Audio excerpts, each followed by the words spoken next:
Hi guys, and welcome to the last section of the Emperor's New Clothes. So we're going to finish this story, but we're also, before that, going to talk a little bit about similes versus metaphors, okay?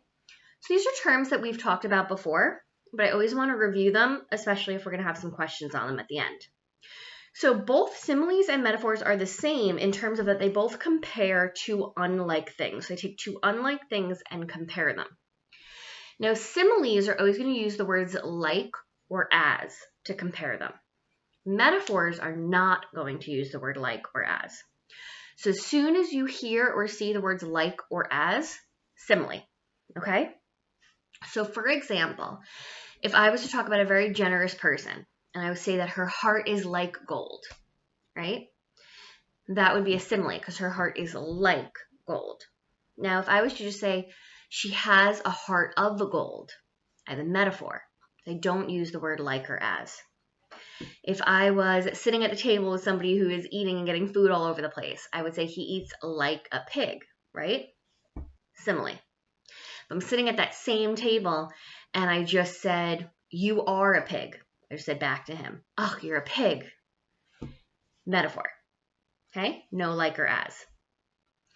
Now, if I was to say about some beautiful woman, if I would say she is as beautiful as a rose, simile, because we use the word as.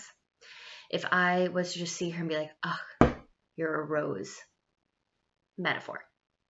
So if you hear or see the words like or as, simile, okay?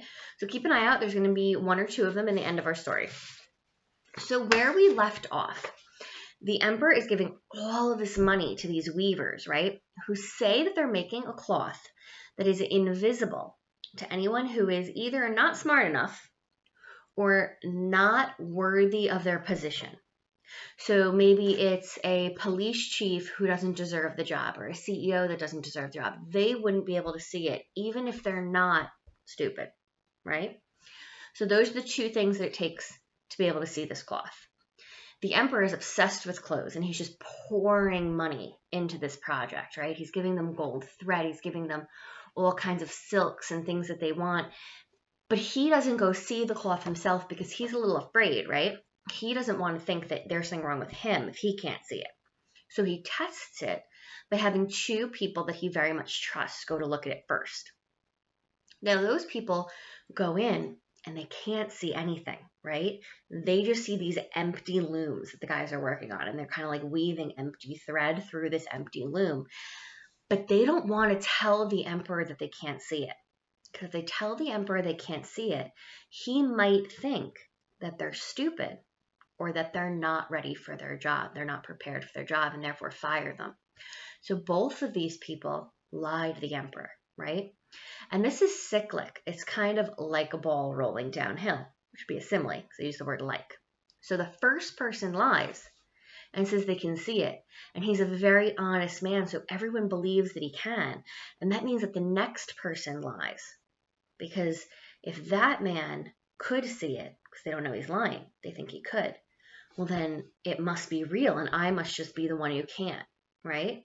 So it becomes cyclic. The more people that say they can see it, the more people are going to believe that it's real and that they're the only one that can't see it, rather than just admitting things to each other. So all the town was talking of the splendid cloth, and the emperor wanted to see for himself while it was still on the looms. Attended by a band of chosen men, among were his two old trusted officials, the ones who had been to the weavers. He set out to see the two swindlers. He found them weaving with might and main, but without a thread on his loom. So the emperor goes to see, but he brings those same two people that already told him that they could see it. So they're going to change their mind. Are they suddenly going to admit that they can't? Or is now everybody going to have to sort of go along with them or look like they're the only ones that can't see it? Magnificent, said the two officials already duped. Just look, Your Majesty, what colors, what a design. They pointed to the empty looms, each supposing that the other could see the stuff. What's this? Thought the emperor. I can't see anything. This is terrible. Am I a fool? Am I unfit to be the emperor? What a thing to happen to me of all people. Oh, it's very pretty, he said. It has my highest approval. And he nodded approbation at the empty loom. Nothing could make him say he couldn't see anything. His whole retinue stared and stared. One saw no more than another, but they all joined the emperor in exclaiming, "Oh, it's very beautiful, it's very pretty." And they advised him to wear clothes made of this wonderful cloth, especially for the great procession he was soon to lead.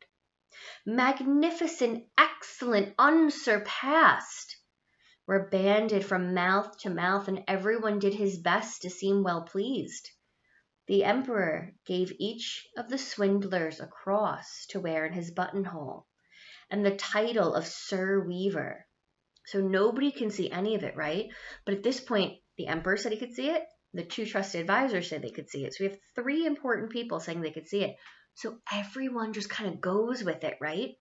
And they start suggesting that he wear this cloth that they can't see for the procession, which is kind of like a parade down a main street, which we can already think is going to cause some problems, right? Before the procession, the swindlers sat up all night and burned more than 6 candles to show how busy they were finishing the emperor's new clothes. They pretended to take the cloth off the loom. They made cuts in the air with huge scissors. And at last they said, "Now the emperor's new clothes are ready for him." Then the emperor himself came with his noblest noblemen, and the swindlers each raised an arm as if they were holding something. They said, "These are the trousers, here's the coat, and this is the mantle," naming each garment. All of them are as light as a spider web. One would almost think he had nothing on, but that's what makes them so fine. So all of them are as light as a spider web. Remember, simile or metaphor, right? That's going to be one of your questions towards the end. But they kind of say, "Oh my God, look how light it is," because they know that when this guy puts on the clothes, he's not going to feel anything on him. So they're trying to say, "Oh, the fact that they're so light, that's what makes them so amazing." Exactly, all the noblemen agreed, though they could see nothing, for there was nothing to see. "If your imperial majesty would condescend to take your clothes off," said the swindlers, "we will help you on with your new ones here in front of the long mirror." The emperor undressed, and the swindlers pretended to put his new clothes on him, one garment after another.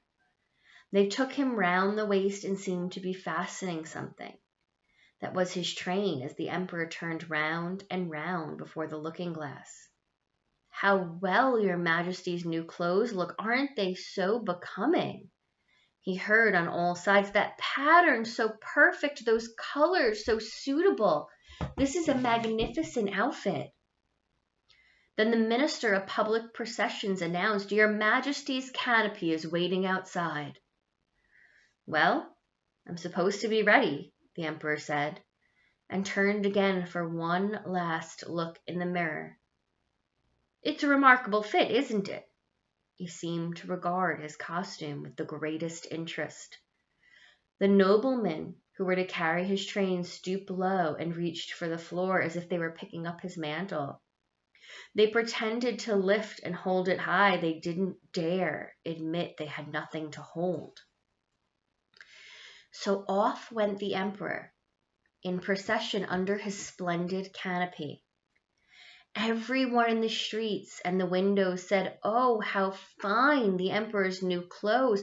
Don't they fit him to perfection? And see his long train." Nobody would confess that he couldn't see anything, for that would prove him either unfit for his position or a fool. No costume the emperor had worn was ever such a complete success. "But he hasn't got anything on," a little child said. "Ah, Did you ever hear such innocent prattle? Said its father. And one person whispered to another what the child had said. He hasn't anything on. A child says he hasn't anything on. But he hasn't got anything on. The whole town cried out at last. The emperor shivered, for he suspected they were right. But he thought, this procession has got to go on. So he walked more proudly than ever, as his noblemen held high the train that wasn't there at all. And that is the end of the Emperor's New Clothes.